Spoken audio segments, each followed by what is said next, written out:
police officers that have not historically been held accountable in cases like this. And to see now. 네, 안녕하세요. 매일매일 운동하기를 실천하고 있는 동탄 왕코입니다. 오랜만에 영상을 찍는데 여러분, 제가 영상을 안 찍는다고 해서 운동을 안 하고 있는 게 아니에요. 제가 뭐 체형이 변했나요? 뚱뚱해졌나요? 어떻게 어떻게 그대로잖아요. 네? 매일매일 운동을 하고 있습니다. 하지만 영상을 찍는 게 너무 귀찮아서 영상은 안 찍고 있어요. 그리고 집에서 이렇게 운동을 하려면 이렇게 옷을 입어야 돼요. 제가 원래 평소에 옷을 안 입고 있습니다. 어쨌든 오늘은 12월 24일 크리스마스 이브입니다, 여러분. 오미크론이 퍼졌고 그 다음에 다시 한번 거리두기가 시작이 됐죠. 위드 코로나는 끝났고요. 이제 뭐 한파가 오고 눈이 온다고 하는데 저는 오늘 야간 퇴근하고 내일 오후 출근이라서 지금 낮밤을 바꿔야 되는 상황입니다. 어쨌든 운동을 하고 저녁을 맛있는 치킨을 시켜 먹고 쉬도록 하겠습니다. 아이고야. 네. 운동하겠습니다. 팔굽혀펴기를 해야겠네요. 오랜만에 지금 제가 여기 하체 스트레치 하는데 와, 왜 이렇게 아프지? 역시 운동할 땐 CNA죠. Years ago, that if they are charged, that juries are going to not find them guilty and not hold them accountable. So I hope it changes the conversation, the narrative that's taking place in police departments around this country. I hope other prosecutors throughout the country are emboldened and see that you can bring cases that can be successful in these cases. So I do hope it sparks the kind of change in the police reform that we've been clamoring for so long in this country. Yeah, maybe the next step in that change is not killing unarmed black men in the first place. Reba Martin, thank you so much for joining us. Really appreciate it. Thanks, Kim. The world, according to Vladimir Putin, laid out in a 4-hour news conference why he says NATO is to blame for the Ukraine crisis. Stay with us.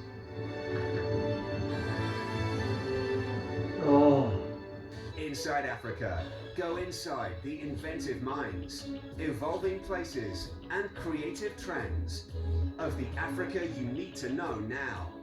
Inside Africa, only on CNN, in association with Zenith Bank. In our new podcast, Tug of War, Clarissa Ward brings us on-the-ground reporting from countries where freedom and democracy hang in the balance. Hear stories of brave people fighting for change in places like Afghanistan, Syria, and Russia. Tug of War. Listen wherever you get your podcasts.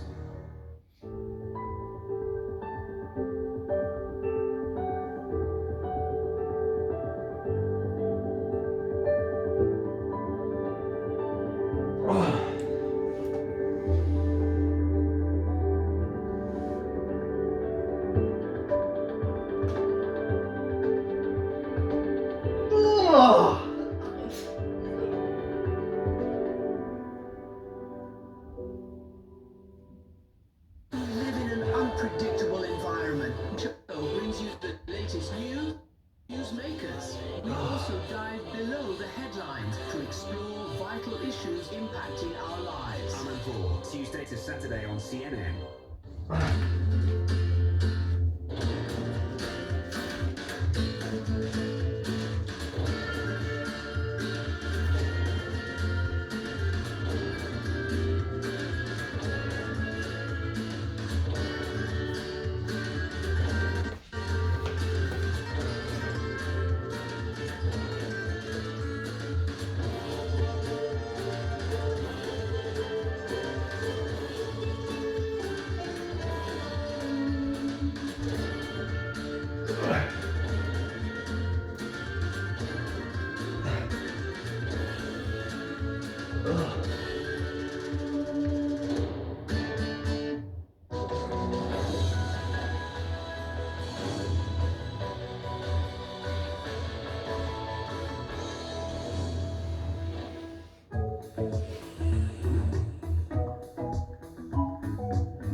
travel the world. Make sure the world travels with you. Check in, log on, and get connected with all of the latest developments at your fingertips. CNN Partner Hotels. Connected to your world.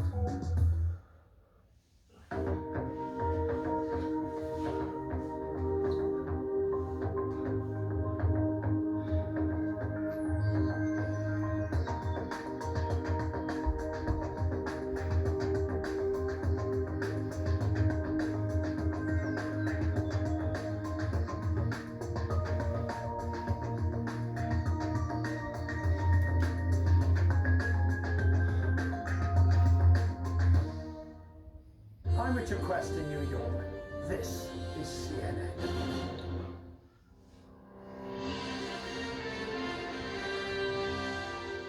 New satellite images released on Thursday appear to show Russian forces gathering strength all along Ukraine's eastern border. The photos show additional Russian tanks, armored vehicles, artillery, and long-range rockets are now within striking distance of Ukraine. A senior U.S. official says the U.S. and its NATO allies are ready to act if Russia invades. The official also warned that an incursion would result in NATO beefing up its presence in Eastern Europe. Now, the comments came just hours after the Russian leader held his annual news conference, again deflecting any blame for the escalating tensions. We get the latest from CNN's Melissa Bell in Moscow. It was a marathon press conference, nearly 4 hours of it, that did provide more insight into what Vladimir Putin is thinking when it comes to Ukraine and how he sees the tensions there, but didn't provide any sense that an agreement might be found between Moscow, the United States, and NATO when they get together in January for the expected talks over Ukraine. Vladimir Putin clearly laying the blame for recent tensions at the feet of NATO and reiterating his demand that for those negotiations to work, for any progress to be made, NATO would have to would have to decide that it was not seeking any further eastward expansion, something of course that NATO has ruled out, and the White House press secretary reacting to Vladimir Putin after the press conference said was clearly a non-starter. Vladimir Putin explained that the fears were what was happening in Ukraine, his fears, his impression that a war was being planned, and that those sanctions that are being threatened might be also part of that preparation for a Ukrainian war against those Russian-speaking populations in the east of the country. It gives an idea of the tone that he struck this Thursday. Well, what's not clear here? Are we deploying missiles near the US borders? No, we're not. It was the USA who came with missiles to our house. They are already at the doorstep of our house. Is this a redundant requirement? Not to install any more missile systems near our home? Vladimir Putin expressing his clear distrust of NATO and his fears of what an eastward expansion might mean for Russia and for weaponry that might find itself on its borders. Now, we also heard, as I mentioned a moment ago, from the White House press secretary in the wake of that press conference, Jen Psaki clearly pushing back on the idea that the tensions around Ukraine are the fault of either NATO or the United States, laying the blame clearly at the feet of Vladimir Putin, also pointing out that NATO is a defensive organization rather than an offensive one, and explaining that whilst it was welcome news that NATO, the United States and Russia should have agreed on the principle of talks, there were clearly Russian demands that were unacceptable, either to NATO or to the United States. Melissa Bell, CNN, Moscow. Stephen Erlanger is a chief diplomatic correspondent in Europe for the New York Times and joins us from Brussels. Thanks so much for being here with us. So the U.S. again warning it's ready to act in the event of an invasion, but what would that action consist of, do you think?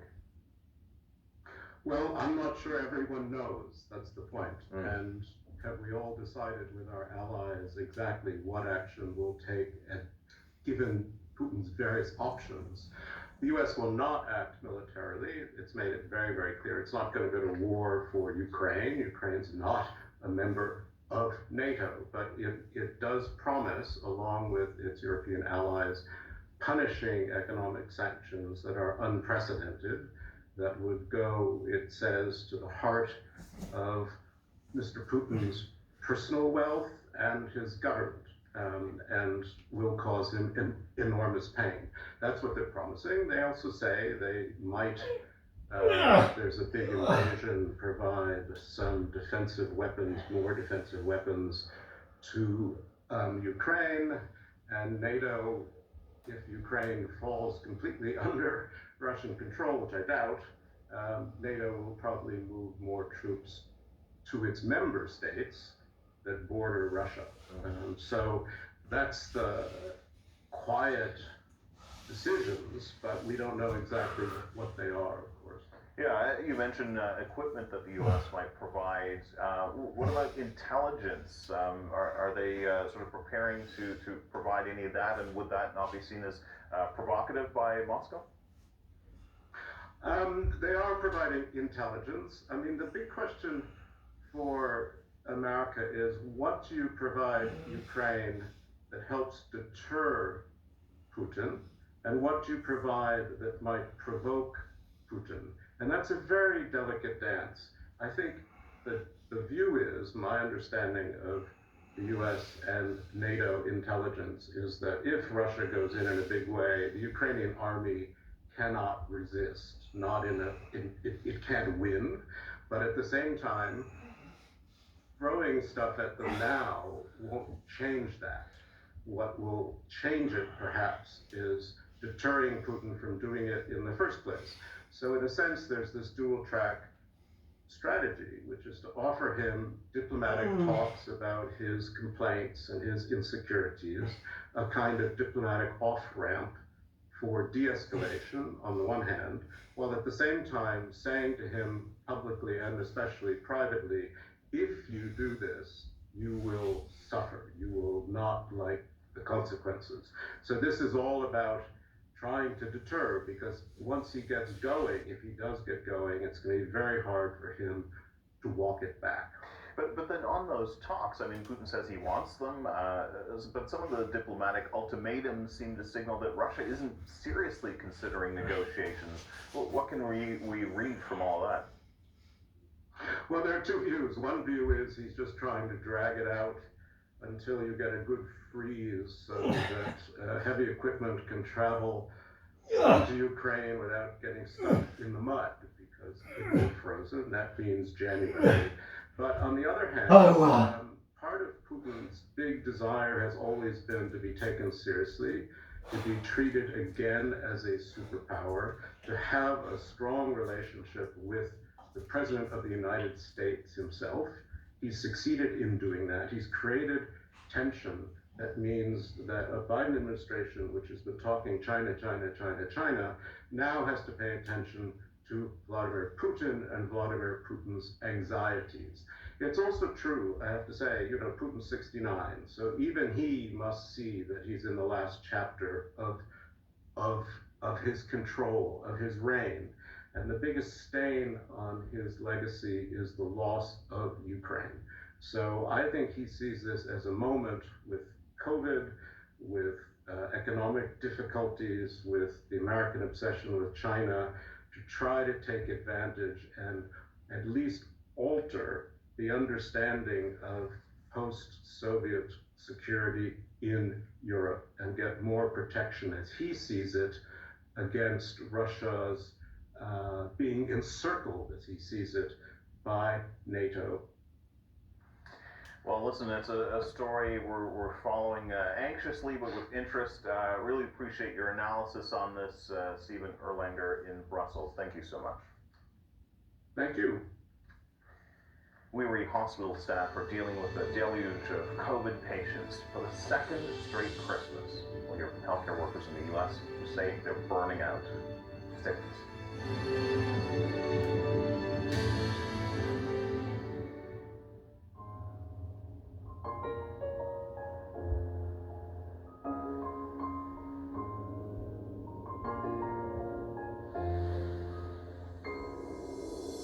We share this place, we all belong.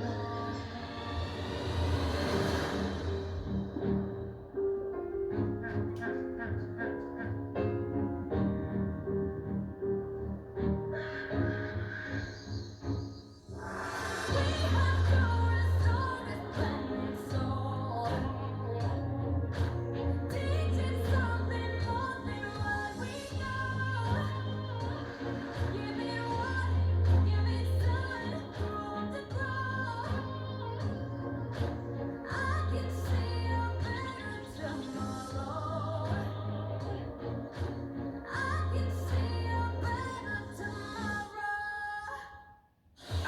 Voices Changemakers. Create opportunities, impact communities, transform lives. African Voices Changemakers, only on CNN.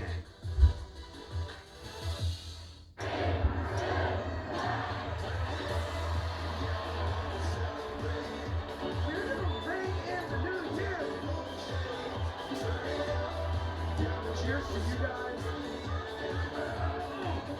You know what's gonna happen? I know, I really don't.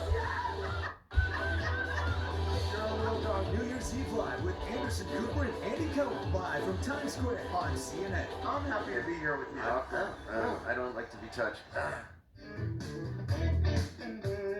There is a lot to chili peppers than just their fiery, hot flavor. Chili peppers have more vitamin C than oranges, and they're a good source of vitamin B6. They also contain a compound called capsaicin, which gives chili pepper its spicy kick. And studies suggest that capsaicin can provide weight loss by curbing your appetite and boosting your metabolism. Capsaicin has also been associated with a lower risk of heart disease and cancer. Acidic ingredients can help neutralize the spice. Add to the dish some lemon, lime juice, chopped tomatoes, or a dash of wine. 여기까지만 하겠습니다. Are also a great way to cool down chili pepper. For a creamier dish, add yogurt or sour